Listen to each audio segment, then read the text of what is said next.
Exam news update YouTube channel में आपका स्वागत है। दोस्तों, ये पंजाब नेशनल बैंक में जो है आपको ये पियोन का जो चपरासी का जो पद होता है, इसका जो है सो भर्ती निकाला गया है।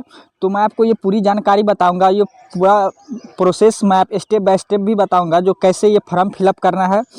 तो आप लोग वीडियो को अंत तक ज़रूर देखें और आप लोग चैनल पर नए हैं तो चैनल को ज़रूर सब्सक्राइब करें। तो चलिए सबसे पहले ये जो है आपको दिखा दें। आप ये देख रहे हैं, ये चंपारण मोतिहारी मंडल के अंतर्गत आने वाली शाखाओं में अधीनस्थ संवर्ग में चपरासी के पदों पर भर्ती हेतु योग्य अभ्यर्थियों के लिए आवेदन आमंत्रित किए जाते हैं। तो आप जो है यहाँ पर शैक्षणिक योग्यता के बारे में देख सकते हैं। तो ये इसमें 12वीं अथवा समकक्ष उत्तीर्ण होना चाहिए, जो 1/1/2022 को स्नातक नहीं होना चाहिए, और साथ ही अंग्रेजी पढ़े लिखने का बुनियादी ज्ञान भी हो। इसके बाद आपको आयु सीमा की बात करें तो आयु सीमा में आपको जो है 1/1/2022 को न्यूनतम 18 वर्ष से और अधिकतम 24 वर्ष तक होना चाहिए। 1/1/2022 को आपको वेतन और भत्ते का जो बात करें तो इसमें मूल वेतन 14,500 है और से 28,145 तक, और अन्य स्वीकार्य भत्ते यानी अन्य एक्स्ट्रा जो भत्ता होता है वो जोड़कर उसमें दिया जाएगा। इसके बाद आपको किस जिला में कितना सीट है आपको ये दिखा देते हैं। ये पूर्वी चंपारण, पश्चिमी चंपारण, गोपालगंज, सिवान, सीतामढ़ी। तो पूर्वी चंपारण में टोटल 5 सीट है, पश्चिमी चंपारण में टोटल 2 सीट है, गोपालगंज में 3 सीट है, सिवान में 10 सीट है और सीतामढ़ी में 1 सीट है, और कुल जो है सो 21 सीट है।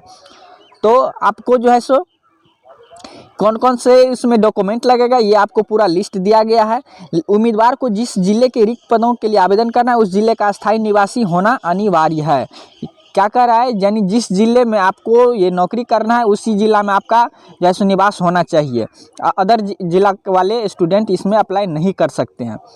इसके बाद जो है सो आपको सबसे पहले अभ्यर्थी का नाम हिंदी और अंग्रेजी में डालना है, और पिता का नाम या पति का नाम, और अस्थायी पता, मूल निवास प्रमाण पत्र, फिर इसके बाद मोबाइल नंबर, ईमेल आईडी, फिर शैक्षणिक योग्यता में प्रमाण पत्र की प्रति, फिर आप वर्ग, श्रेणी और जाति, अगर विकलांग में है तो विकलांग सर्टिफिकेट भी आपको देना पड़ेगा। इसके बाद जन्म तिथि जो है देना, जन्म तिथि का सर्टिफिकेट देना है आपको, ये मैट्रिक का जो हो गया उसके आधार पर।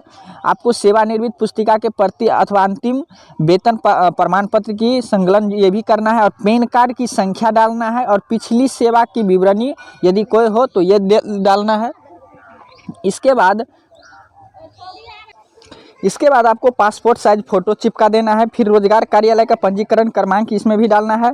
इसके बाद आवेदन पत्र के नीचे पूर्ण हस्ताक्षर करना है, जन्म अथवा नाम और तिथि भी अवश्य इसमें डालना है, और सभी प्रमाण पत्र पर स्वयं आपको भी प्रमाणित करना है, सिग्नेचर करना है। इसके बाद आपको जो है सो ये लिफाफा में आपको ये डालना है, जो आवेदक के लिफाफे पर अधीनस्थ संवर्ग में चपरासी के पदों पर भर्ती है तो आवेदन आपको ये लिखना है। इसके बाद आपको जो है आपको जो है सो यहाँ पर देख रहे होंगे पंजाब नेशनल बैंक मंडल कार्यालय उज्ज्वल कॉम्प्लेक्स त्रियलीय तल चौमारी मोतिहारी पूर्वी चंपारण 845401 के पते पर 21/3/2022 को सायं 5 बजे तक प्राप्त किया जाना चाहिए, और इसके पश्चात आपको आवेदन पर विचार किया जाएगा। तो मैं आपको ये पूरा बताऊंगा, जो आप इसके बाद जो है सो फॉर्म कैसे फिलअप करना है ये भी बताऊंगा, तो आप लोग वीडियो पर बने रहे। तो चलिए फॉर्म में मैं आपको बताता हूँ। यहाँ पर आपको सबसे पहले रंगीन फ़ोटो चिपकाना है। इसके बाद आपको 1 नंबर में जो है सो पूरा नाम डालना है, यहाँ पर हिंदी में, इसके बाद यहाँ पर अंग्रेजी में, फिर इसके बाद पिता का नाम या पति का नाम डालना है। फिर इसके बाद 3 नंबर में जो है सो जन्म तिथि आपको प्रमाण पत्र की जो है आप दिए हैं उसके आधार पर यहाँ पर आपको जन्म तिथि लिखना है, और 1/1/2022 की आयु जो है सो आपको कितनी हो रही है, ये आपको वर्ष कितना साल हो रहा है ये लिखना है, कितना माह हो रहा है ये लिखना है, और कितना दिन हुआ है ये लिखना है। फिर लिंग आप कौन से हैं, स्त्री या पुरुष जो भी हो यहाँ पर लिखना है। इसके बाद 6 नंबर में कह रहा है आप कौन से जाति में आते हैं, सामान्य आते हैं या जनरल में, अनुसूचित जाति, जनजाति, पिछड़ा वर्ग में जो भी आते हैं आपको ये प्रमाण पत्र संकलन करना है। फिर इसके बाद शैक्षणिक योग्यता आपको शैक्षणिक योग्यता में साक्षर है, जिनको क्षेत्रीय भाषा पढ़ना लिखना आता है, ये भी आपको साक्षर जिसमें क्षेत्रीय भाषा सिर्फ पढ़ना आता है, और असाक्षर तो आपको ये निम्न में आपको टिक लगाना है। तो टिक कैसे लगाएंगे फॉर्म में, तो अगर ये आते हैं तो इसमें टिक लगाना है, अगर ये नहीं आते हैं तो इसमें टिक लगाना है, अगर ये आते हैं तो इसमें टिक लगाना है। फिर इसके बाद अस्थायी निवास का पता होना चाहिए, जो आपको इसमें जो है सो लिखना है, पूरा पता लिखना है इसमें 8 नंबर में। फिर इसके बाद 9 नंबर में कहता है वर्तमान निवास का पता। अगर दोनों सेम है तो इसमें सेम भी कर सकते हैं, नहीं तो आप लिख भी सकते हैं। फिर इसके बाद पिछली सेवा का विवरण यदि कोई हो तो, अगर नहीं हो तो नहीं लिख दीजिए, अगर है तो किस में आप नौकरी कर रहे हैं तो ये लिखना है इसमें 10 नंबर में। फिर इसके बाद 11 नंबर में आपको पैन कार्ड संख्या जो है सो डालना है।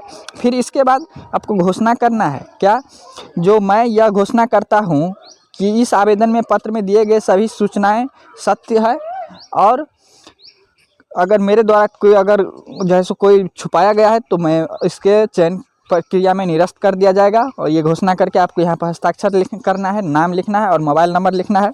फिर इसके बाद आपका कौन सा स्थान जिला है, ये जिला का नाम लिखना है, दिनांक लिखना है, और संकलन का विवरण, जो भी आप डॉक्यूमेंट संकलन किए हैं उसको जो है सो आपको लिस्ट में लिखना है। तो आशा करता हूँ कि आपको ये वीडियो अच्छा लगा होगा। चैनल को जरूर सब्सक्राइब करें। तब तक के लिए जय हिंद, जय भारत।